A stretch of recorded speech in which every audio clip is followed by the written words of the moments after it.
nahmaduhu wa nasta'inuhu wa nastaghfiruh. Allahumma salli wa sallim wa barik ala sayyidina Muhammadin amma ba'du. Assalamualaikum warahmatullahi wabarakatuh. Waalaikumsalam.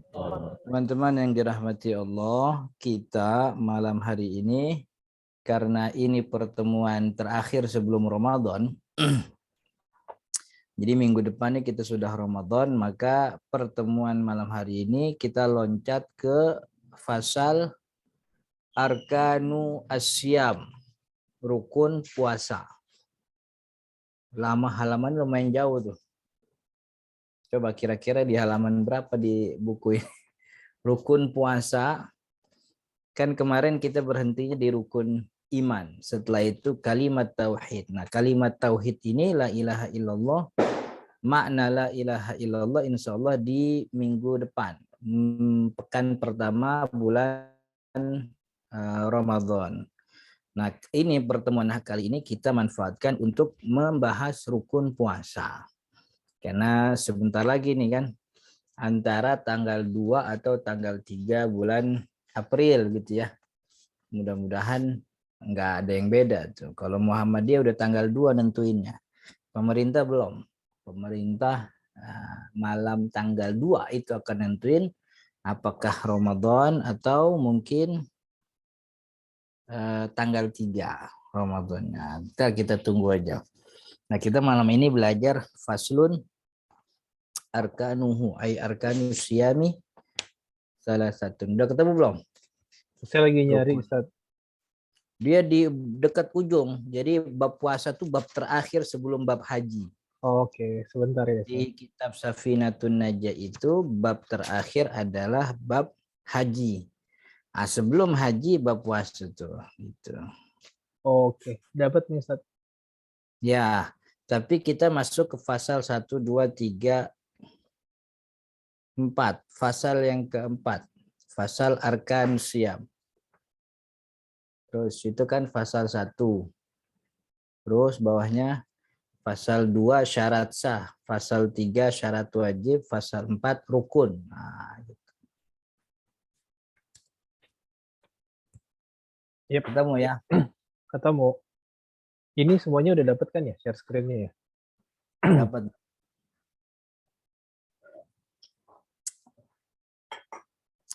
Bismillahirrahmanirrahim.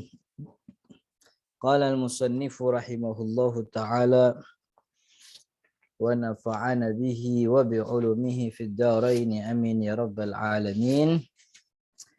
Faslun wa arkanuhu ay arkanus saumi salah satu. Rukun puasa itu ada salah satu asya'a, ada 3 perkara. Jadi rukun itu, makna rukun itu adalah al-janibul aqwa. Kalau bahasa Indonesianya rukun itu sisi yang paling kuat. Penopang paling utama. Saya sih nerjemahin rukun tuh standar sah. Jadi standar sahnya ibadah itu rukun. Jadi setiap ibadah yang kita kerjakan kepada Allah Subhanahu wa taala itu kan kita dapat contohnya dari Nabi Muhammad SAW. Nah, contoh-contoh yang kita dapat dari Nabi Muhammad SAW kemudian dikumpulkan oleh para ulama, lalu ulama memformulasikan mana pekerjaan yang menjadi penopang utama, mana pekerjaan yang sifatnya extension, sifatnya tambahan. Pekerjaan-pekerjaan yang menjadi penopang utama ibadah tersebut dalam arti Nabi Muhammad tidak pernah meninggalkan hal itu ketika melakukan satu ibadah tertentu, itu masuk dalam kategori rukun ibadah. Penopang utama ibadah yang kalau itu tidak ada maka ibadahnya tidak sah, begitu. Itu rukun. Nah, ada pekerjaan, bacaan, perilaku Nabi Muhammad kerjakan dalam ibadah tersebut, tapi sifatnya tuh tidak terus-terusan. Suatu waktu Nabi Muhammad mengerjakan, suatu waktu Nabi Muhammad tidak, suatu waktu Nabi Muhammad mengerjakan dengan bentuk A, tapi satu waktu Nabi Muhammad mengerjakan dengan bentuk B. Contohnya doa iftitah. Nabi Muhammad lakukan itu rutin, tapi bentuknya itu sifatnya kadang a'udzubillah saja, kadang Allahu akbar kabira, kadang Allahumma ba'id baini, kadang Allahu fatirus samawati yang doa salat tahajud. Maka bentuk yang bervariasi itu tidak menunjukkan standar rukun. Jadi rukun itu adalah penopang ibadah dan sifatnya itu selalu dikerjakan dengan bentuk yang tidak bervariasi. Begitu terus. Itu namanya rukun. Dalam sholat misalnya takbiratul ihram. Sepanjang hayat Nabi Muhammad tidak pernah melakukan sholat kecuali dimulai dengan takbiratul ihram dan bentuknya selalu begitu. Gitu. Tapi soal takbir intikal, takbir pindah rukun, dari berdiri rukun pindah ke ruku, itu kan ada takbirnya. Di dalam banyak riwayat Nabi Muhammad justru pernah meninggalkan takbir itu. Oh, berarti takbir pindah rukun ini sifatnya extension, tambahan, penyempurna, masuk dalam kategori sunnah ibadahnya, sunnah sholatnya gitu. Jadi rukun itu adalah penopang utama atau standar sah di mana ibadah itu didirikan. Kalau rukun tidak terpenuhi, maka ibadahnya tidak sah. Kayak misalnya tadi takbiratul ihram. Ada orang masuk sholat tapi tidak takbiratul ihram, cuman ngangkat tangan, maka sholatnya nggak sah. Karena takbiratul ihram itu rukun gitu. Ada orang yang ketika sholat mempermasalahkan soal jari telunjuk ketika memberi isyarat. Padahal itu bukan rukun tuh. Yang rukun tuh baca tahiyatnya.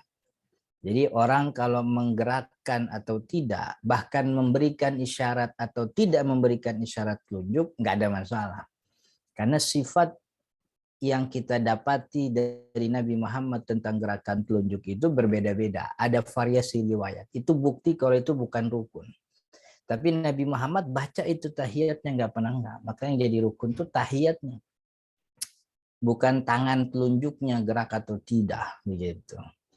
Jadi rukun itu penopang ibadah. Dan rukun kalau ditinggal itu ibadahnya nggak sah tanpa kecuali, artinya Ustaz, saya lupa itu nggak baca tahiyat. Nggak bisa. Walaupun lupa nggak sengaja, kalau yang namanya rukun ditinggal, itu standar itu.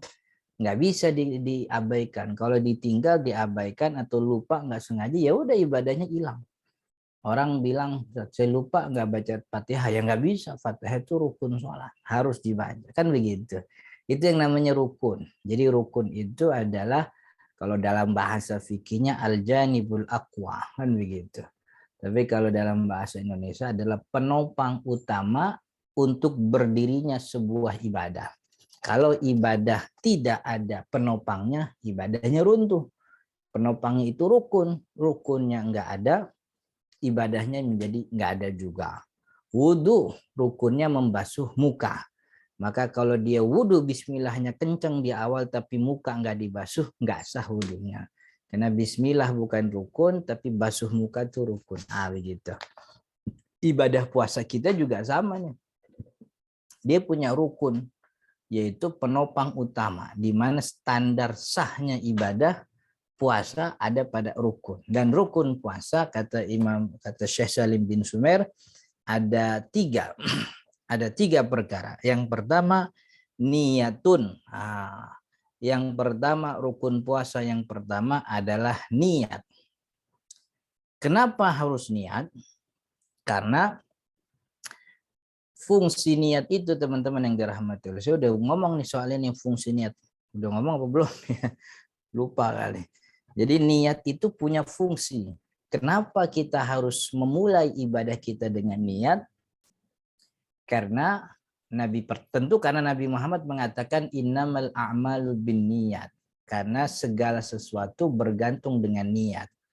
Dari hadis ini ulama kemudian memberikan penjelasan yang, kalau bahasa kerennya, penjelasan logis tentang kenapa harus ada niat sebelum ibadah, dan niat itu bagian daripada ibadah itu sendiri, karena ada di antara pekerjaan kita itu yang teknisnya mirip dengan ibadah kita. Ada yang kita lakukan sebagai kebiasaan kita, karena kita adalah manusia punya kecenderungan. Kecenderungan kita sebagai manusia ingin terlihat rapih, ingin terlihat bersih, dipandang orang enak. Makanya kita mandi biar nggak bau. Mandi itu menjadi kebiasaan. Lahir dari kecenderungan kita sebagai manusia yang ingin punya badan nyaman atau ingin terlihat baik di depan orang. Nah, tapi ternyata di dalam syariat ada juga ritual yang sama teknisnya sebagaimana kita kebiasaan mandi. Namanya mandi janabah, namanya mandi junub, namanya mandi besar, namanya mandi wajib, namanya mandi apa lagi tuh. Padahal itu aja tuh namanya banyak tuh kalau di Indonesia tuh kan ya. Nah, mandi ini teman-teman yang dirahmati Allah, teknisnya sama. Sama-sama meratakan air ke seluruh tubuh. Tapi yang beda bahwa ini kebiasaan dan ini ibadah. Ibadahnya karena diperintah. Diperintah karena ada sebab yang membuat kita wajib, yaitu hadas besar. Itu perintah. Lalu bagaimana kita membedakan ini mandi wajib, yang mana itu ibadah mengangkat hadas besar, dengan mandi kebiasaan yang sekedar menyegarkan tubuh saja? Mana bedanya? Yang membedakan adalah niat. Itu. Itu kenapa innamal a'mal bin niat. Segala sesuatu bergantung pada niat. Kalau dia masuk kamar mandi enggak pakai niat, hanya sebagai rutinitas kebiasaan, jadi rutinitas. Bersih badannya, seger tubuhnya, hadas besarnya enggak terangkat. Tapi kalau dia masuk kamar mandi, guyuran pertama sambil niat, nawaitul ghusla, saya niat mandi. Kenapa mandi harus diniatin? Kan tiap hari juga mandi. Lirafil hadasil akbar. Oh, ini buat ngangkat hadas besar. Bukan mandi seperti biasa. Ini ngangkat hadas besar. Fardon. Dan ini wajib. Karena saya harus beribadah. Harus suci dari hadas besar. Lillahi ta'ala. Kan begitu. Jadi bahasa sederhananya niat itu memberikan merek terhadap pekerjaan yang kita inginkan mendapat pahala dan keguguran kewajiban dalam ibadah tersebut. Karena pekerjaan itu mirip dengan kebiasaan, agar tidak dinilai seperti kebiasaan, kasih merek. Mereknya apa? Niat itu. Gitu kira-kira. Mudah-mudahan bisa mengerti. Karena kan mirip nih. Ya kan? Iktikaf itu diam di masjid. Iktikaf itu ibadah. Diam di masjid, nggak ngapa-ngapain. Cuman duduk doang, diam di masjid, itu iktikaf. Tapi ternyata yang diam di masjid itu banyak, bukan cuman orang yang iktikaf. Ojek online pun banyak yang nongkrong di masjid, rebahan di masjid, duduk-duduk di masjid. Entah dia mau sholat, entah dia cuma ngaso doang, ada yang nyari angin, bahkan ada yang nyari colokan, nungguin HP sampai penuh baterainya kan ya. Itu juga dilakukan oleh orang yang iktikaf, diam di masjid. Lalu kenapa yang itu dapat pahala, yang ini nggak ada pahalanya? Ini kebiasaan, gitu.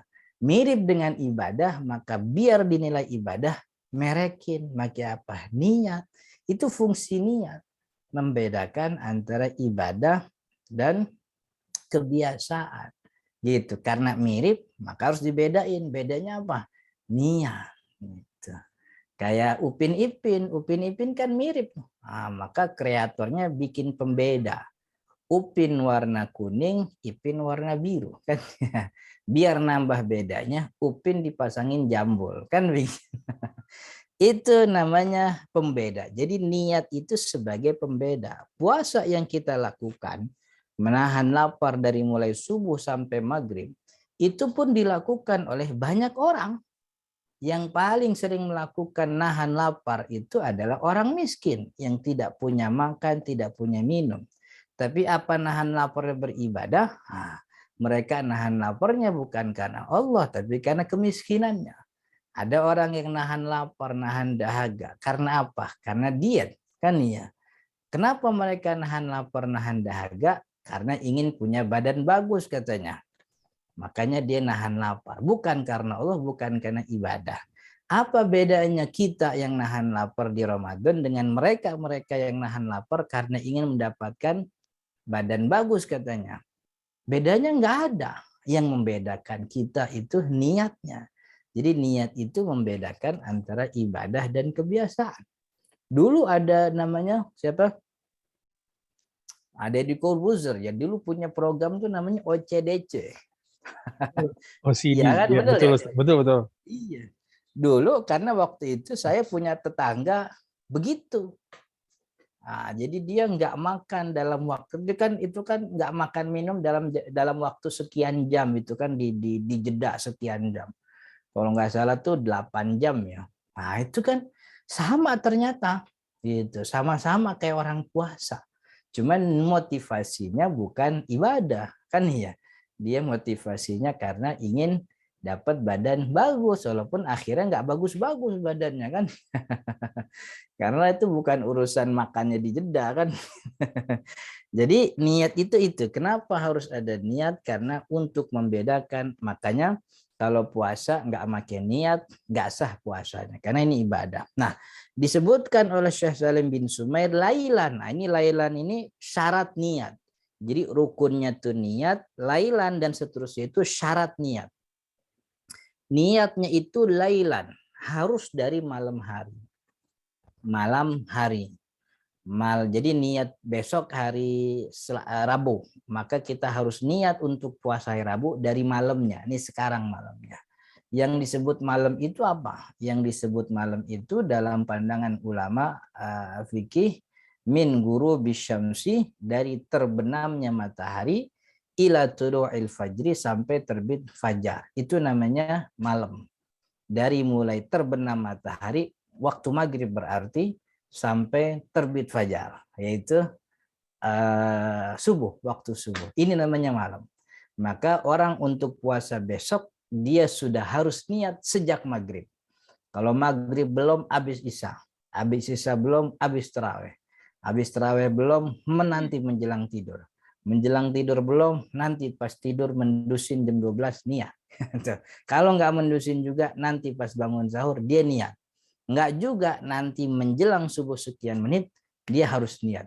Kalau sepanjang waktu malam itu tidak ada niat sama sekali, seperti orang lelah bekerja, pulang malam, habis itu langsung tidur, bangun-bangun lewat subuhnya, banyak tuh yang orang kayak gitu. Jadi karena kerjanya malam, pulang jam 9, 10, akhirnya dia makan. Berharap makan itu menjadi pengganti sahur. Bangun-bangun ba'da subuh. Tapi dia nggak niat, maka puasanya nggak sah. Lupa Ustadz, nggak ada alasan lupa. Ini rukun. Kalau rukun harus dikerjakan, begitu. Makanya apa yang terjadi di kebiasaan kita orang Indonesia, ngajak niat habis tarawih itu bagus itu. Itu bagus. Agar kitanya tidak lupa bahwa niat itu adalah rukun, nggak boleh tertinggal. Niatnya nggak bisa Ustadz pagi-pagi, nggak bisa. Niatnya harus malam.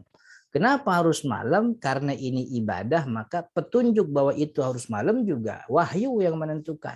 Nabi Muhammad yang mengatakan, man lam yubayyid asyama qabla tulu'il fajri. Siapa yang tidak tabyid, tabyid itu kalau bahasa terjemah bebasnya, siapa yang tidak ngemalemin niatnya. Kalau ibu-ibu tuh nyangin masakan. Ini malemin. Siapa yang tidak ngemalemin niat fajar, niat puasa sampai terbit fajar, falasiamalah, dia nggak dapat puasa gitu. Tapi ada hadis Ustadz di mana kita pernah dengar Nabi Muhammad niat pagi-pagi. Pernah dengar ya hadisnya ya, kata Nabi Muhammad pulang ke rumah Sayyidah Aisyah, kemudian nanya, Sayyidah Aisyah, kalau bahasa kitanya ada makanan apa enggak Neng, kan begitu.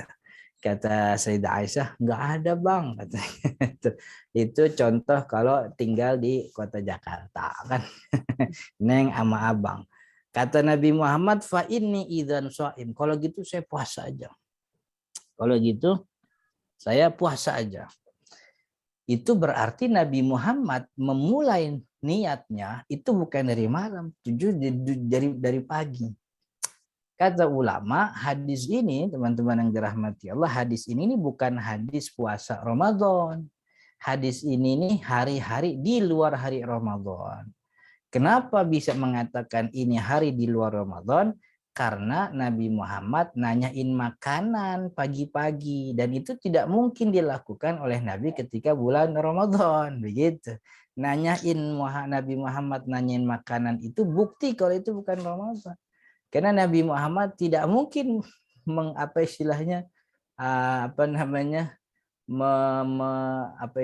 mempermainkan ibadah puasa. Kalau kita iya pagi-pagi Ramadan masih nanyain makanan kita itu kan ya. Jam 7 pagi dia nanya sama istrinya, "Mah, buka pakai apa nih?" Puasa juga belum udah nanyain buka. Puasa masih 12 jam lagi udah nanya makanan buka. Itu kita itu. Nabi Muhammad enggak. Makanya dua hadis ini dikumpulkan oleh ulama. Oh, yang ini puasa wajib, yang ini puasa sunnah. Begitu. Jadi niatnya harus malam. Begitu. Dan sebelum nyampe ke syarat selanjutnya, niat itu teman-teman yang dirahmati Allah, itu tempatnya itu di dalam hati, bukan di mulut. Berarti yang orang-orang habis tarawih nawaitu sama Godin salah? Enggak salah, itu benar. Cuman jadi salah kalau yang ngomong mulut doang, hatinya enggak ngomong. Harus hati, karena tempatnya itu di dalam hati. Dengan bahasa Indonesia juga enggak ada masalah. Jadi nggak harus diucapin. Kalau orang mengucapkan gunanya untuk membantu hati, wah itu bagus gitu. Tapi kalau hati sudah mantap, tidak perlu lagi diucapkan. Kalau mau ngucapin, hati juga harus ngikutin begitu. Jadi hati itu kan bisa mengucapkan, bisa berkata-kata kan ya. Hati kita bisa berkata-kata walaupun tidak ada suara, tidak ada huruf yang keluar. Kayak dulu kan waktu kecil, sekarang juga sering tuh emak-emak bersuara dalam hati kan. Kan ya, waktu kecil kita punya abang iseng. Abang kita sering noyor kepala kita ditoyor mulu sama abang. Kita lawan, badannya tinggi gede kan gitu. Kalau kita nggak lawan, kepala kita penyok mulu. Lalu dia ngomong dalam hati, "Ntar lo bang," kan gitu. "Ntar lo bang, kalau udah gede gue bales," kan begitu. Nah itu kan omongan hati, nggak ada suaranya, nggak ada hurufnya, kan ya. Niat itu di situ niat itu di situ tuh di hati. Ketika ngomong "ntar lah," itu omongan hati. Nah ganti itu omongannya pakai nawaitu shauma ghadin. Saya niat puasa besok fardu Ramadan lillahi ta'ala. Hadis lillahi ta'ala. Begitu niat. Saya niat besok puasa wajib Ramadan tahun ini lillahi ta'ala. Begitu. Ya kalau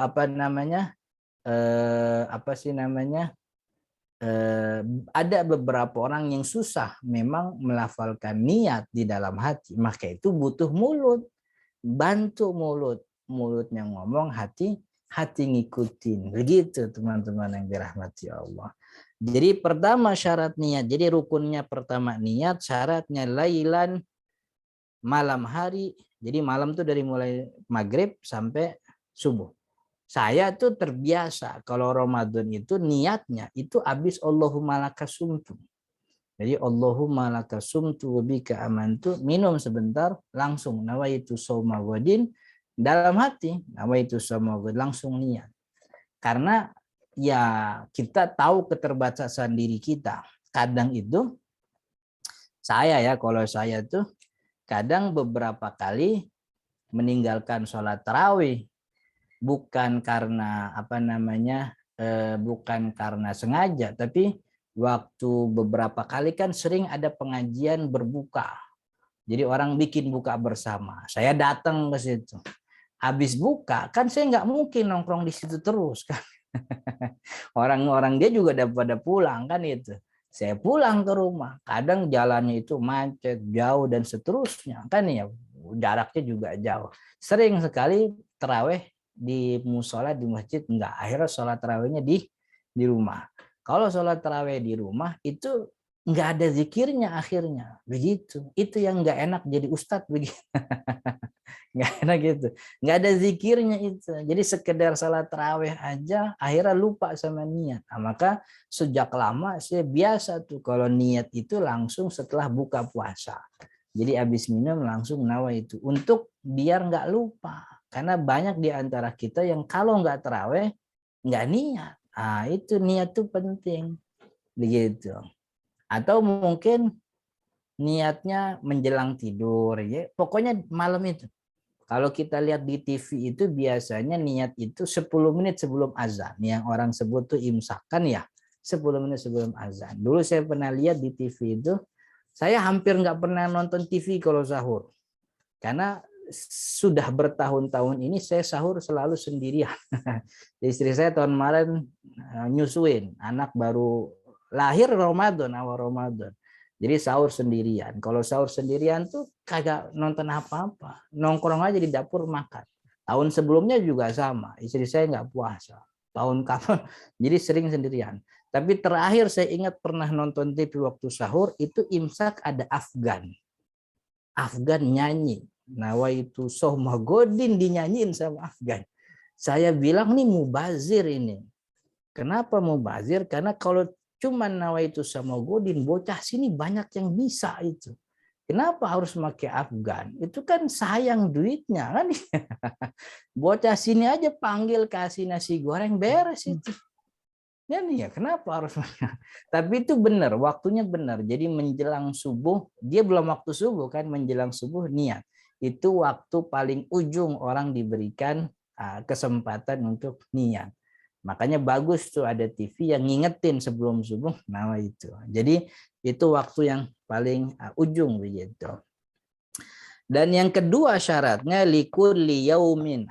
Likulli yaumin itu untuk setiap hari puasa. Niyatun wajib niat, lailan harus malam hari, likulli yaumin untuk setiap hari puasa. Maksudnya niat yang kita lakukan malam-malam itu harus terulang setiap hari. Malam ini kita niat untuk besok hari Rebo. Nanti malam Kamis kita niat lagi untuk hari Kamis. Terus begitu sampai 30 malam, 29 atau 30 malam. Jadi harus setiap, maksudnya Syekh Salim itu mau bilang bahwa niat itu tidak boleh sekali sebulan. Harus setiap malam. Kenapa? Karena ibadah puasa setiap harinya itu berdiri sendiri-sendiri.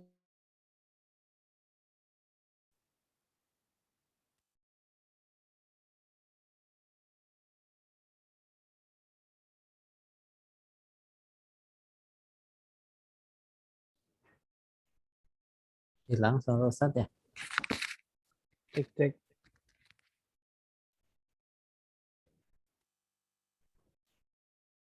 Ini yang lain juga kedengeran ya? Iya, juga enggak. Gambar Ustadznya juga hilang. Putus ya? Oke, Iya. tunggu ya. Tapi masih ada nih beliau. Oh, masih. Tes 1, oke. Tadi keputus Ustadz, maaf. Internetnya ini, internetnya kalau saya nggak tahu itu juga kejadian kalau subuh tuh begitu. Kalau lagi live subuh juga kadang-kadang begitu. Jadi harus setiap malam. Maksudnya apa setiap malam? Karena hari-hari Ramadan 1, 2, 3, 4, 5 sampai 29, 30 setiap hari itu juga selesai puasa. Mulainya subuh selesai maghrib. Subuh maghrib. Ketika maghrib selesai itu puasa, habis sudah rukun-rukun yang sudah kita lalui. Nggak berlaku lagi. Masa aktifnya selesai. Besok ada subuh baru, rukun baru lagi. Seperti kita sholat. Sholat 2 rakaat selesai, assalamualaikum, assalamualaikum. Lalu kita berdiri lagi mau sholat 2 rakaat lagi, harus niat lagi. Nggak bisa pakai niat yang sebelumnya. Kenapa? Karena niat yang sebelumnya sudah selesai dengan Assalamualaikum, Assalamualaikum. Ibadahnya selesai, maka seluruh instrumen ibadah tersebut selesai juga, termasuk niat. Besok ada hari baru, mulai dengan niat baru lagi. Gitu. Itu hari terputus-putus, berarti besok harus mulai baru lagi dengan niat yang baru. Itu bukti alasan kenapa niat harus setiap hari, setiap malam untuk setiap hari Ramadannya. Karena hari Ramadan setiap harinya terputus, berhenti waktu maghrib. Besok ada subuh baru, niat baru lagi.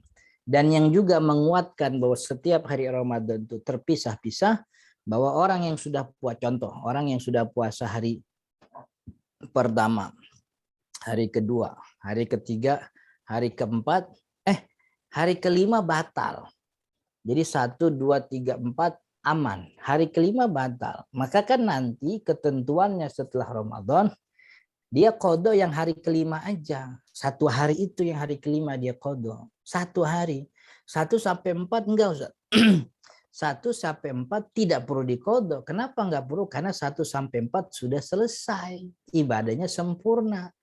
Enggak boleh, enggak bisa kita bilang, oh berarti itu harus diqadha 1 sampai 5. Enggak bisa. Cuman 5 doang yang batal. 1 sampai 4 enggak ada urusan. Begitu. Itu bukti karena harus setiap malam.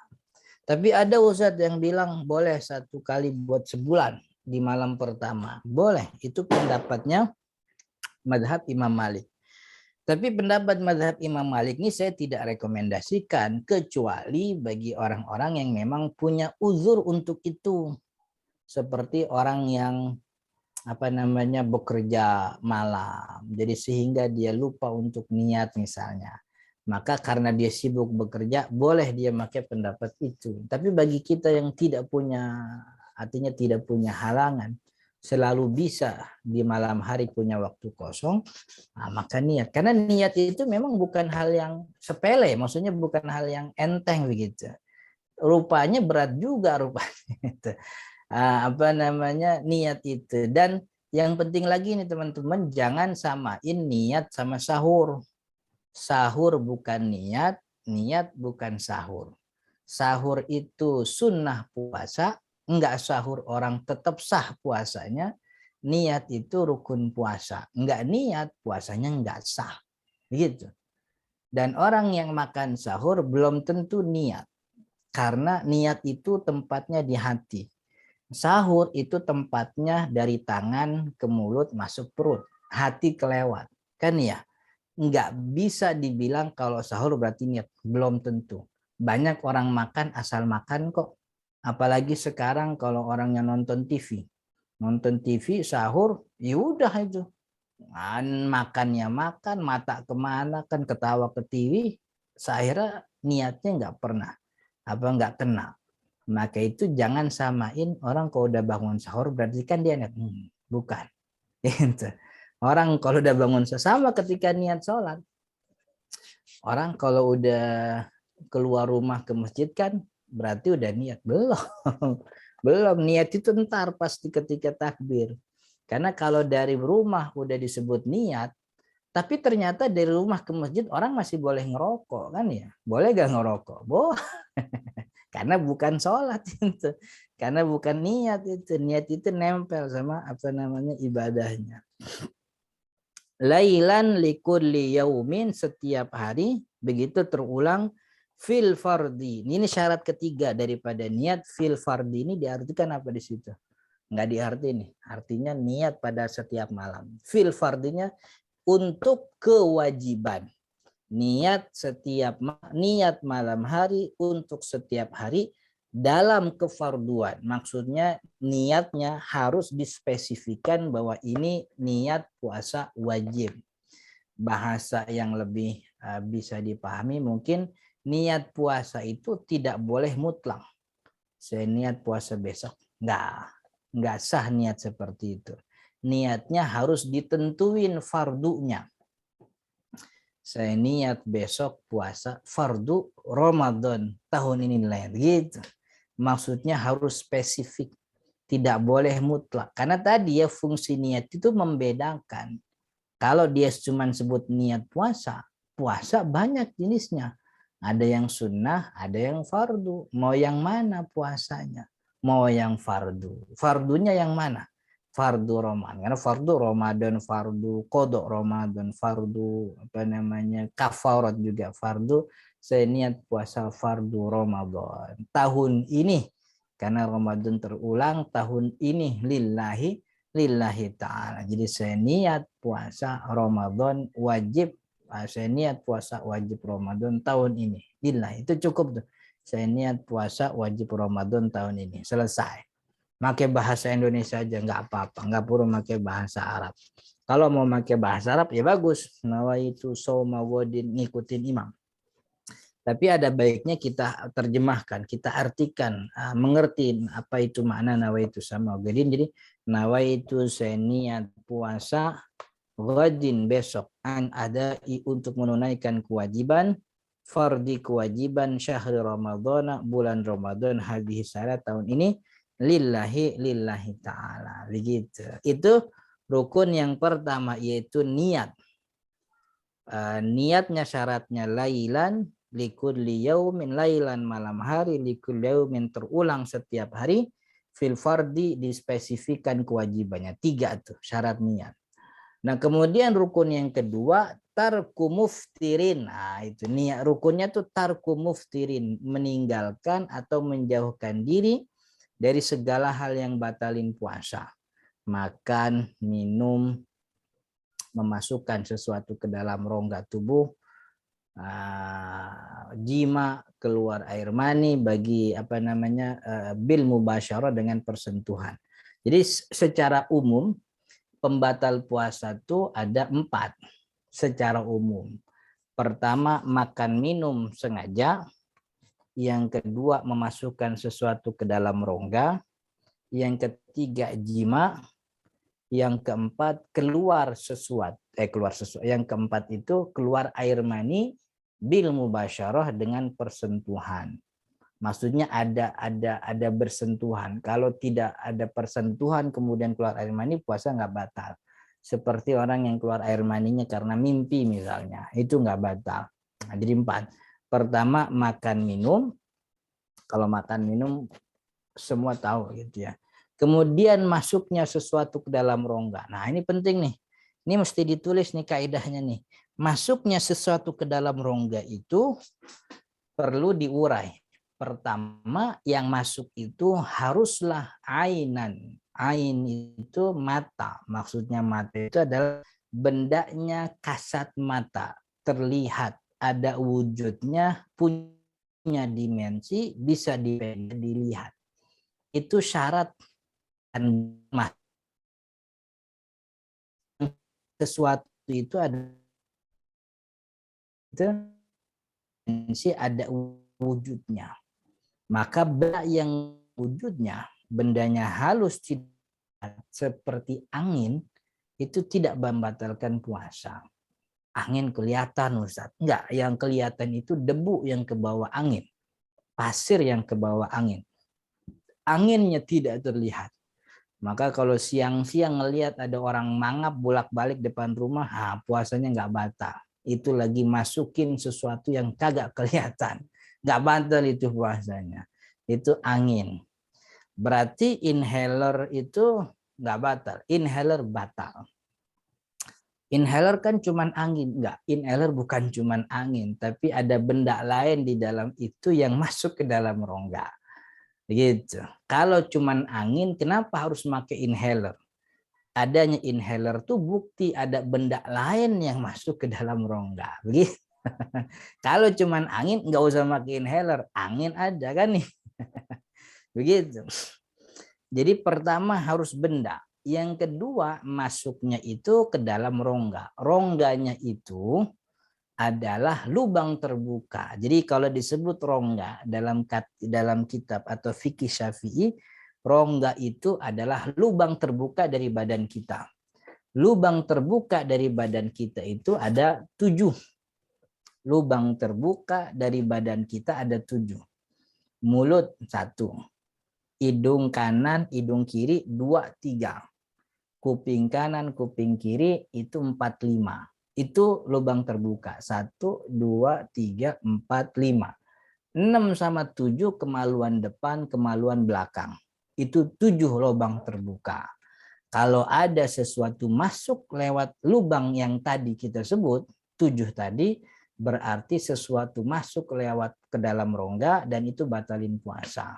Begitu. Berarti tetes mata nggak batal, tetes mata nggak batal. Karena mata bukan rongga. Tapi kalau tetes kuping, batal. Kuping itu rongga. Hidung rongga. Tapi kalau batasan hidung itu kan sebatas jari terkecil. Di kuping jari kecil itu batas maksimal boleh masuk. Kalau lebih daripada jari terkecil berarti batal. Apa namanya? Antigen, terus apa namanya? PCR dan seterusnya itu. Enggak masuk saat keluar walaupun lagi. Gitu. Kalau mulut itu batasnya makhraj huruf kha. Kha. Gitu. Kha. Itu batas di mana kita boleh masuk, bisa masuk, nggak batal sampai makhraj huruf kha. Kalau lewat makhraj huruf kha berarti batal, begitu. Ludah batal, nggak batal. Nelan ludah nggak batal, karena dia bukan dari luar, dia memang ada di dalam mulut, maka masuk ke dalam nggak ada masalah. Yang jadi masalah tuh benda yang di luar mulut kemudian masuk, begitu. Itu yang kedua ya, pertama benda, yang kedua lewat 7 lubang terbuka, yang ketiga masuknya dengan sengaja. Nah, itu. Kalau tidak sengaja maka nggak batal gitu. Lagi nguap tiba-tiba laler masuk. Ah itu kan nggak sengaja tuh. Kita nggak sedang mempersilahkan laler kan. Laler masuk malah masuk nggak sengaja, kitanya nggak, maka nggak batal gitu. Jadi itu 7 lubang terbuka, itu penting tuh. 7 lubang terbuka. Itu 7 lubang terbuka hampir tidak pernah diajarin beberapa tahun ini. Saya nggak tahu itu kenapa. Ada banyak pengajian puasa nggak ngajarin 7 lubang terbuka. Banyak orang kita yang nggak tahu itu 7 lubang terbuka, padahal kita tinggal di negara Muslim kebanyakan Syafi'i.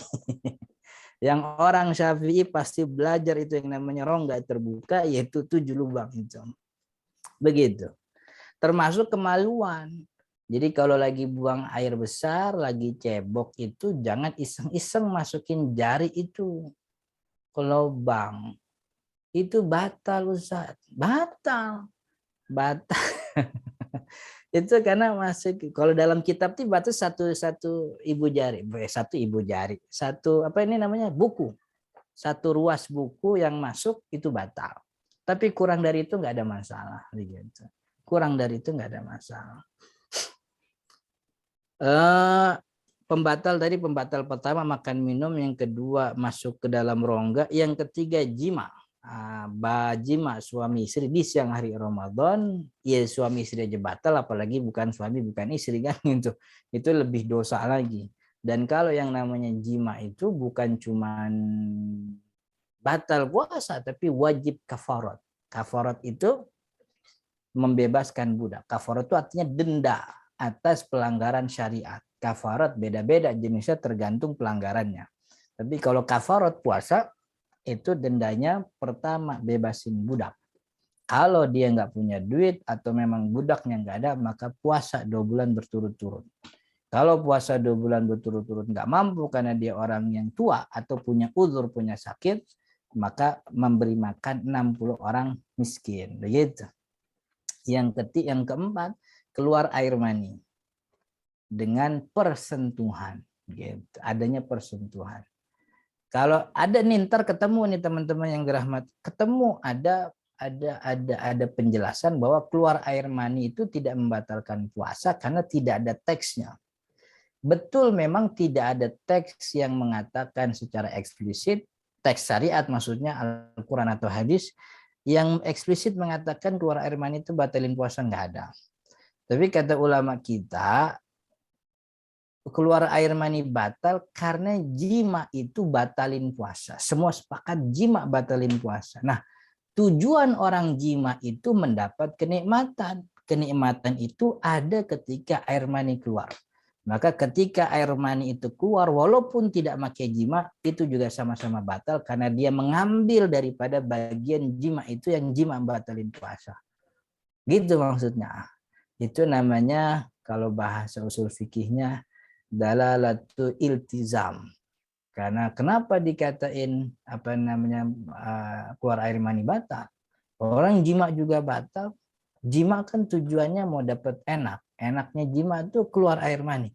Ketika keluar air mani bisa dilakukan tanpa jima, ya berarti dia telah melakukan inti daripada jima itu sendiri. Batal puasanya dan itu dilakukan bil mubasyarah, dengan persentuhan. Kalau tidak dengan persentuhan seperti berfantasi misalnya atau juga mimpi basah, itu tidak batalin puasa. Begitu, karena satu waktu kita pernah mendapat riwayat sahabat berihtilam. Saya lupa sahabat apa Nabi sendiri, ya lupa riwayatnya. Berihtilam di siang hari Ramadan itu tidak membatalkan puasa. Maka orang-orang yang keluar air maninya tanpa persentuhan seperti orang yang mimpi basah.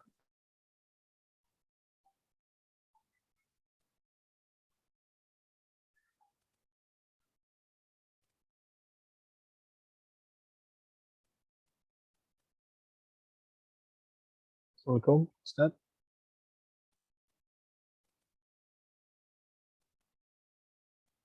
Disconnect lagi ya? Itu 1, 2, 3. Udah masuk lagi. Udah, tapi kameranya nggak kebaca ya. Coba, ntar dulu nih. Pakai HP aja. Pakai komputer, internetnya. Kelihatan tuh. Baru kelihatan. Ntar nih kalau kalau mati lagi kita pakai HP aja. Nah, gitu. Ntar. Sekarang kita beresin yang tadi. Wah, udah lama ya kita ya. Udah hampir jam 9, kurang 5 menit.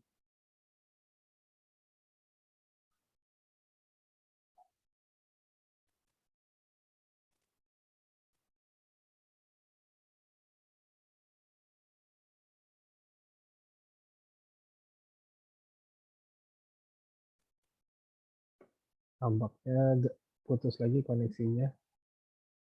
Kita tunggu sebentar, teman-teman. Kalian kalau ada yang mau bertanya boleh chat di sini. Oke. Udah. Bagus gak suaranya yang ini? Bagus. Jelas. Bagus. Sampai mana tadi? Nah, tadi pembatal puasa itu disebutin nih syaratnya di sini nih. Pembatal tadi yang batal-batal tuh yang 4 hal itu batal, syaratnya dzakiron. Dia ingat, dia ngelakuin yang 4 itu ingat kalau dia lagi puasa. Mukhtaron, sengaja. Ingat kemudian sengaja. Maka kalau ingat itu puasa tapi nggak sengaja, mukhtaron itu rela melakukan itu. Maka kalau ada orang yang ingat dia puasa tapi dipaksa, dipaksa itu berarti dia nggak mukhtar, dipaksa makan dan diancam makan. Kalau nggak makan nanti istri lu kita aniaya misalnya begitu. Itu nggak batal puasanya. Jadi dzakiron, ingat itu hari puasa, mukhtaron, sukarela dia makannya, ghairu jahilin, dia bukan orang yang tidak tahu, dia orang yang tahu begitu. Ingat itu puasa, rela, sukarela secara sukarela dia makan, dan dia bukan orang yang nggak tahu. Maka kalau ada orang yang makan lupa, nggak batal. Atau makan dipaksa, nggak batal. Atau makan karena nggak tahu. Jahil disebut jahil ma'zur, ketidaktahuan yang dimaafkan. Ada ketidaktahuan yang tidak dimaafkan. Misalnya begini, ada orang yang, kok lu lagi puasa minum sih? Gitu. Dia bilang, gua nggak tahu, rupanya minum juga batalin puasa. Nggak taunya itu dimaafin apa enggak? Nah, ketidaktahuan yang dimaafkan itu, yang ma'zur itu adalah ketidaktahuan orang yang pertama, orang yang baru masuk Islam. Itu dimaafkan. Jadi dia baru masuk Islam nih, minum. Ditanya sama temen, lu kok minum lagi puasa? Emang minum batalin puasa? Iya, nggak boleh. Lu nggak tahu, gua nggak tahu. Wajar, ketidaktahuannya dimaafkan karena dia baru masuk Islam. Itu yang pertama, ketidaktahuan yang dimaafkan itu baru masuk Islam. Atau yang kedua adalah orang yang Islam, lahir dari orang tua Muslim, tapi tinggal di kota yang jauh dari pusat informasi Islam.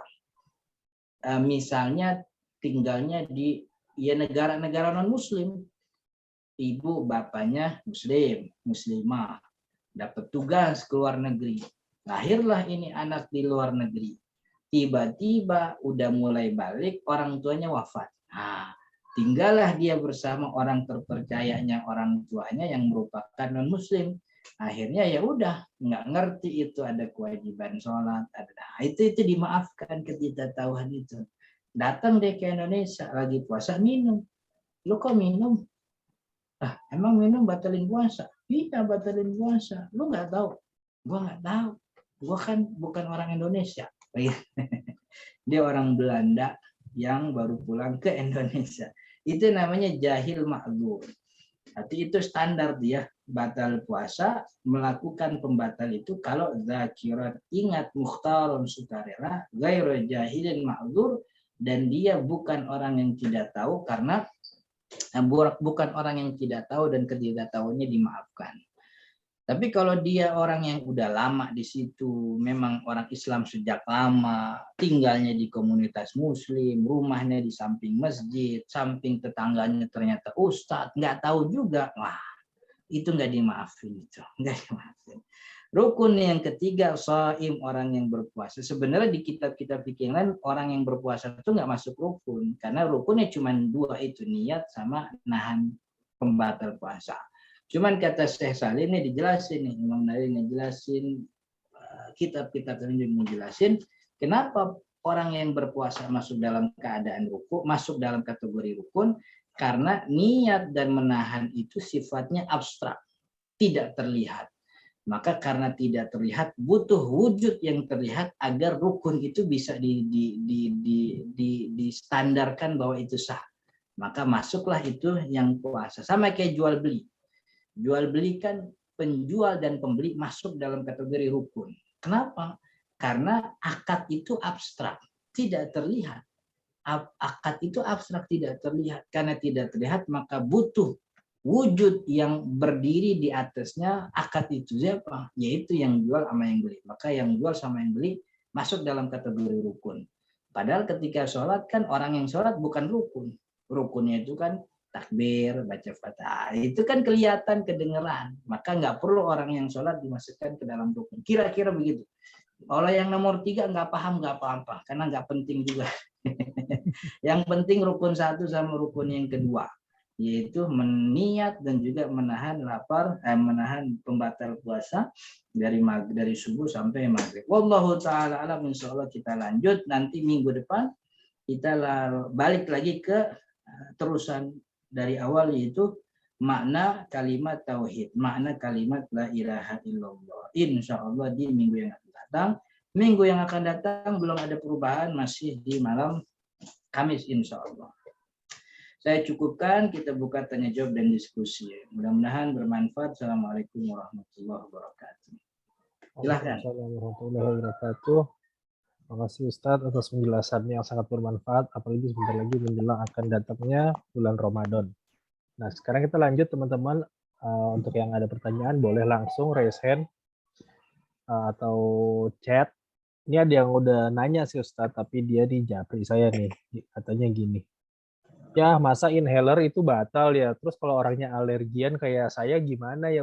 Gitu Ustadz. Tentang inhaler Ustadz. Ya, inhaler sama hukumnya seperti bakhoh. Bakhoh itu Ventolin, tahu nggak Ventolin? Apa tuh? Oh, itu yang buat kayak ya, asma gitu ya? Dalam bahasa Arab namanya bakhoh. Itu bakhoh. Bakhoh itu Ventolin. Pertama harus dilihat alerginya itu menyebabkan kesehatan yang bahaya atau tidak, begitu.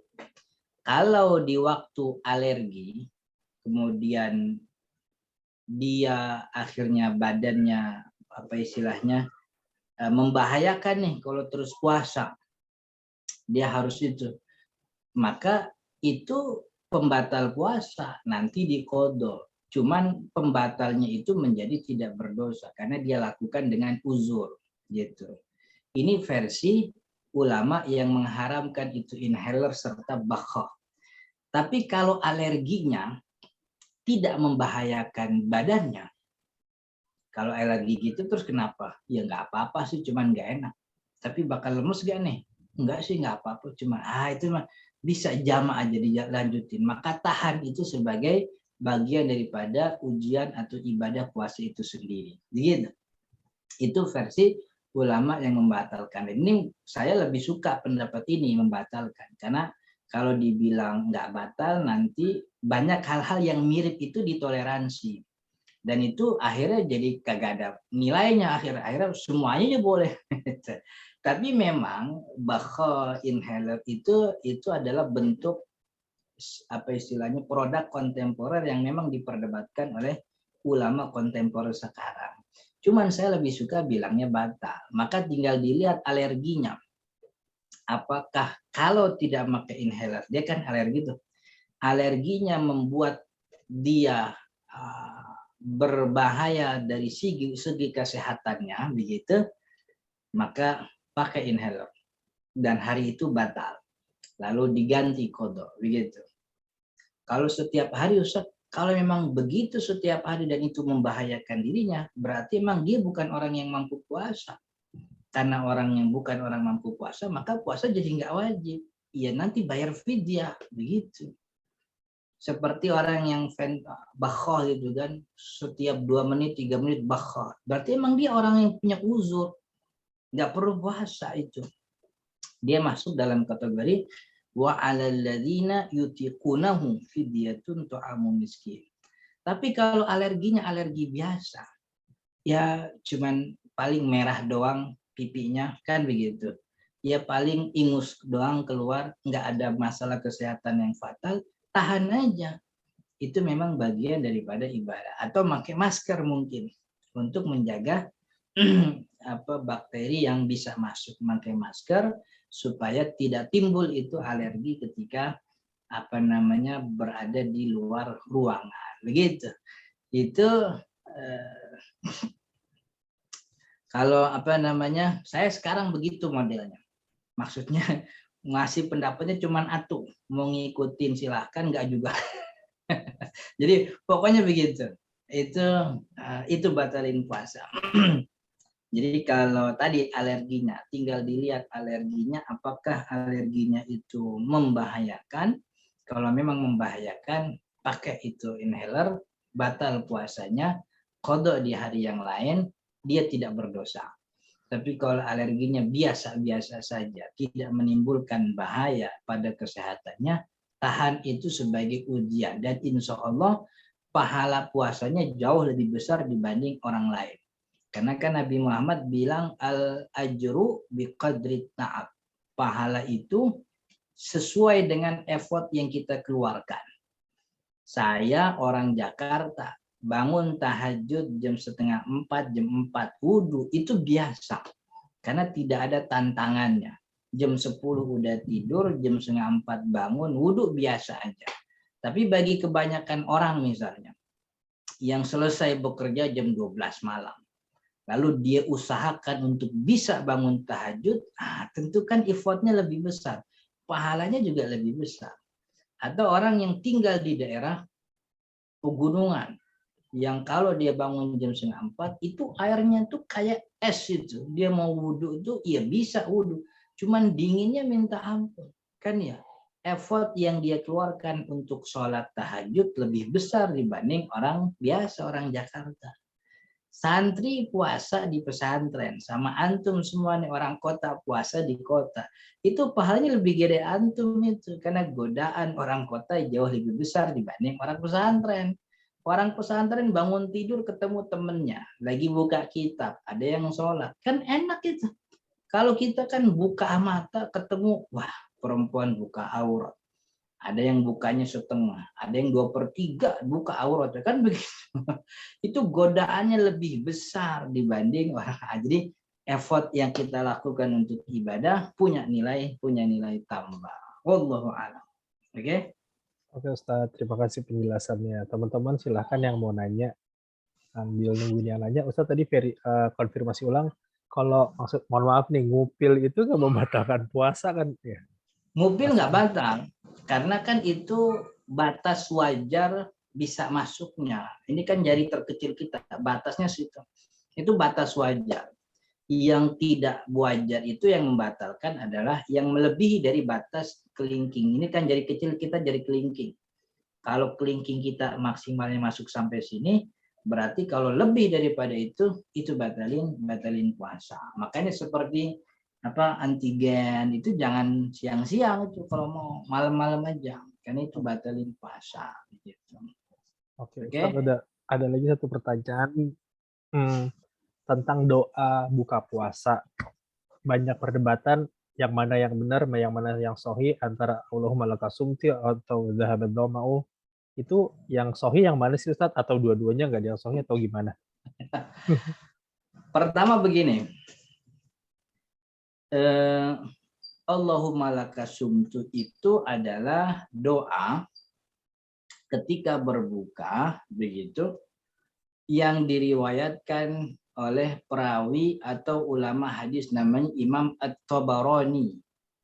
Imam At-Tabarani punya kitab hadis namanya Al-Mu'jam. Al-Mu'jam itu kumpulan hadis, persis sama seperti Sahih Bukhari, Sahih Muslim, Musnad Imam Ahmad, Sunan Abi Dawud, Sunan At-Tirmidzi. Ada imam hadis namanya At-Tabarani. Hadis ini diriwayatkan oleh beliau. Satu lagi riwayat lain oleh Imam Al-Baihaqi. Ada beberapa rincian detail ulama yang menjelaskan hadis ini adalah hadis lemah. Karena ada salah satu perawinya yang dinilai matruk. Matruk itu artinya pernah dituduh berbohong. Mungkin perawinya ini pernah jadi calon anggota legislatif, pernah bohong dia waktu kampanye, maka ketika dia ngeriwayatkan hadis, ulama hadis dengan nerima. Ini ada rawinya nih Fulan bin Fulan, dia matruk ini, pernah dituduh berbohong. Makanya hadis itu lemah. Gitu. Dari sisi periwayatan hadis ini lemah. Yang sahih memang zahabad dhama wabtallatil uruq wa thabatal ajru insyaallah. Itu dari segi periwayatan hadisnya sahih. Nah, yang jadi masalah itu sebenarnya bukan sahih apa lemah. Yang jadi masalah boleh apa enggak kalau orang ketika berbuka berdoa dengan doa yang bukan dari hadis Nabi. Pertanyaannya itu, kira-kira boleh apa enggak? Harusnya boleh. Boleh. Tidak pernah disyaratkan orang berdoa harus sesuai dengan teks hadis Nabi. Tidak pernah disyaratkan demikian. Dan kalau kita lihat Allahumma laka sumtu, itu kan maknanya bagus. Allahumma, ya Allah, laka sumtu, untukmu aku berpuasa. Wa bika amantu, dan kepadamu aku beriman. Puasa nahan lapar dari maghrib, dari subuh sampai maghrib, kita nggak tahu tujuannya apa, karena ini perintah kita lakuin. Iman kita samamu ya Allah, wa bika amantu wa ala rizkika aftartu, dan kita buka juga makai rizki darimu. Birahmatika, dengan rahmatmu ya Allah ya arhamar rahimin. Bagus apa enggak artinya? Bagus. Makanya seluruh ulama 4 mazhab tidak ada yang mengingkari pengamalan hadis ini untuk berbuka puasa. Seluruh kitab fikih menyebutkan hadis ini boleh diamalkan ketika berpuasa karena maknanya baik begitu, dan ini bukan masalah halal haram. Maka hadis dhaif Ustaz, emang boleh selama bukan masalah halal haram, bukan masalah apa istilahnya larangan atau perintah. Ini masalah fadhail, keutamaan dalam beraktivitas. Aktivitas kita berbuka itu lebih utama kalau dibuka dengan doa. Doanya dari mana? Tuh ada hadis, cuman lemah. Boleh gak? Boleh diamalin karena berdoa bukan soal halal haram. Berdoa ini keutamaan untuk membuat pekerjaan kita menjadi punya nilai tambah gitu. Jadi Allahumma lakasumtu boleh diamalin. Tentu lebih baik lagi sebagaimana yang dicontohkan oleh Imam Nawawi Banten. Jadi Allahumma lakasumtu wa bika amantu wa ala rizkika aftartu ya arhamar rahimin, minum. Habis itu dia ucap zahabat dhama wa tallatil uruq wa sabatal ajru insyaallah. Dua-duanya kepake gitu.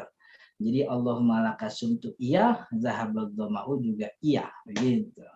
Jadi tadi ya bahwa masalahnya itu bukan lemah atau sahih, tapi masalahnya itu tidak ada syarat dalam berdoa. Kan itu doa, tidak ada syarat dalam berdoa, harus dengan hadis yang sahih. Dan kalaupun hadisnya lemah, itu tetap bisa diamalkan dalam masalah fadhail, keutamaan ibadah, bukan masalah halal haram begitu. Bukan masalah buka aurat. Boleh gak Ustaz ini kaki diangkat dikit? Oh, ada hadisnya. Tapi hadisnya lemah. Ah, nggak boleh. Hadis lemah nggak boleh buat soal halal haram gitu. Boleh nggak Ustaz ini kita makan anjing misalnya, ada hadis, tapi hadisnya anggap ini masalah halal haram.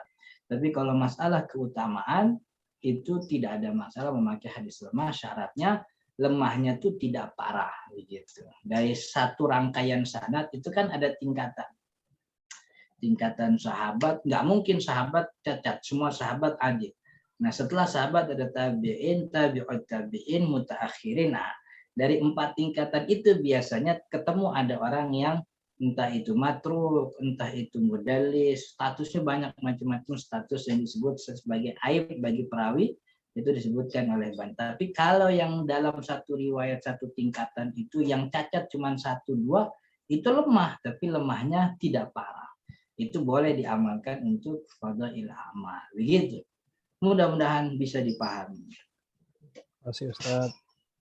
Ada satu pertanyaan lagi, mohon maaf sebelumnya ini soal menstruasi. Kalau hari ini yakin sudah suci, seharian sudah kosong, tidak ada darah. Terus besoknya puasa, tahu-tahu ada darah lagi, itu darah haid atau bukan? Apa perlu mandi lagi dan puasanya sah atau enggak? Ntar tanya ke ustazah nih yang lebih tepat nih, saudara. Tapi orang perempuan itu kan antara 2. Pertama, mumayyizah soal darah haid. Ada yang disebut mumayyizah, ada yang disebut mutahayyirah. Mumayyizah itu adalah perempuan yang dengan matanya dan otaknya dia bisa tahu ini mah darah haid, ini mah bukan haid. Matanya udah pinter bedain mana haid, mana bukan darah haid gitu. Kalau bagi mumayyizah ya tinggal cocokin pakai mata dan ilmunya itu haid. Tapi ada perempuan yang mutahayyirah. Mutahayyirah itu orang kebingungan. Perempuan yang bingung apakah itu darah haid, dia nggak bisa bedain mana darah haid, mana bukan gitu. Bagi perempuan mutahayyirah, maka ketentuan haidnya itu pakai hari. Minimal orang suci itu 15 hari. Gitu, 15 hari. Minimal orang suci, perempuan suci 15 hari. Maksimal orang suci tidak ada batasnya. Minimal orang haid itu sehari semalam. Maksimalnya 15 hari. Ini contoh gini. Saya bukan perempuan nih, contoh. Ada namanya Maimunah. Maimunah darahnya berhenti tanggal 15 gitu. Tadi ya minimal suci kan 15 hari. Minimal masa suci 15. Dia berhenti itu darah tanggal 15. Maka 15, 16, 17, 18, 19, 20 sampai tanggal 25. 15 sampai tanggal 25 itu 10 hari. 10 hari toto udah keluar darah. Ini darah bukan darah haid. Karena masa sucinya aja belum nyampe batas minimal. Masa suci kan minimal 15 hari. Kok ini 10 hari dari suci udah keluar darah lagi. Ini berarti bukan darah haid. Ini darah istihadah. berarti besok puasa nawaitu shauma ghadin, karena itu orang yang mutahayyirah tuh ngitungnya pakai hari gitu. Hari ini keluar darah haid tanggal 15, minimal haid sehari semalam kan ya, minimal sehari semalam begitu. Kemudian maksimalnya 15 hari. Dari tanggal 15 keluar sampai tanggal 17 keluar sampai tanggal 20, tanggal 20 berhenti. Begitu. Udah lewat batas minimal tapi belum masuk batas maksimal. Berhenti tanggal 20, tanggal 21 suci, tanggal 23 keluar lagi. Berarti kalau dari tanggal 23 balik ke awal pertama keluar tanggal 15 itu masih berapa? 8 hari. 8 hari. Iya benar 8 hari. 8 hari itu masih belum maksimal masa haid. Berarti ini benar, ini masih haid. Begitu kira-kira. Pokoknya masa suci minimal 15 hari, masa haid minimal sehari semalam. Masa suci maksimalnya tidak ada batas, masa haid maksimalnya 15 hari gitu. Jadi tinggal dihitung-hitung. Nah, nanti untuk lebih bagus, lebih dalam tanya ke ustazah. Kalau punya teman dekat ustazah. Kalau nggak ada, cari di YouTube ustazah banyak. Atau cari di mana Rumah Fikih Indonesia itu punya pengajian khusus perempuan online itu malam Rebo, malam Rebo apa malam Sabtu ya? Saya lupa. Iya malam Sabtu. Malam Sabtu kalau nggak salah. Saya kan malam Jumat nih. Jadi malam Senin itu Ustadz Sarwat, malam Selasa Ustadz Akil, malam Rebo Ustadz Ajib nih, malam Rebo Ustadz Ajib, malam Kemis Ustazah Aini. Malam Kemis bareng sama kita itu kalau besok-besok. Tapi nggak tahu nanti di Ramadan itu. Di Ramadan itu bakal berubah. Malam Jumat saya, malam Sabtunya Ustadz Wahab, malam Minggu libur. Nah itu jadi tiap malam tuh rumahfikih.com/zoom, malam rumahfikih.com. Tiap malam itu ada pengajian. Yang fikih wanita tuh antara malam Kamis atau malam Sabtu. Gitu. Ntar dicek lagi. Oke? Siap Ustadz. Terima kasih penjelasannya. Teman-teman ada yang mau ditanyain? Ini masuk mungkin pertanyaan terakhir, udah hampir jam 9:30. Silahkan raise hand. Mau menambahkan pertanyaan menyambung Pak Ustadz barusan boleh nggak? Boleh, silahkan. Maaf Pak Ustadz, kan Ya. jadi ini soalnya permasalahan semua wanita kayaknya kayak begitu ya. Jadi kalau pas masa haid tiba-tiba bersih 2 hari 3 hari tiba-tiba keluar lagi tapi masih dalam batas waktu yang biasanya kita haid gitu. Ya. Nah di masa bersih ini kita sholat aja, puasa aja atau kita tetap karena masih ngerasa haid aja tuh nggak bisa ngapa-ngapain gitu. Iya. Saya Iya. Kalau sudah terlihat suci begitu ya, maka kan tidak punya alasan untuk tidak sholat gitu. Urusan nanti keluar lagi, ya udah berarti emang masih haid. Sekarang kan bersih nih, tidak punya alasan kita untuk tidak sholat, untuk tidak puasa. Ya udah sholat, lalu niat puasa. Nanti tiba-tiba besok keluar lagi, oh berarti puasa yang kemarin kagak dihitung. Loh rugi dong. Enggak, ibadah mah kagak rugi, insya Allah dapat pahala. Cuman memang bentuk haidnya begitu. Apa namanya? Berhenti keluar. Maka penting tahu nomor batas maksimal berapa hari haid tadi ya, maksimal haid 15. Maka kalau dalam hari ke-15 itu masih keluar gitu ya, walaupun sebelumnya sudah suci itu masih haid namanya. Begitu. tetap dikodok nggak saumnya Tat? Kalau begitu? Dikodok. Oke, tapi walaupun sholat aja, puasa aja gitu. Iya, Kalau misalnya keluar lagi, tapi tetap harus dihitung kodok berarti ya. Kalau iya, keluar lagi gitu. depan. Oh, oke. Baik, terima kasih Pak Ustadz. Ya. Ada lagi teman-teman yang mau nanya? Kalau enggak kita sebelum itu saya mau nanya satu pertanyaan Ustadz tentang tadi niat. Kadang-kadang misalkan ada kasus mau mandi wajib mandi janabah.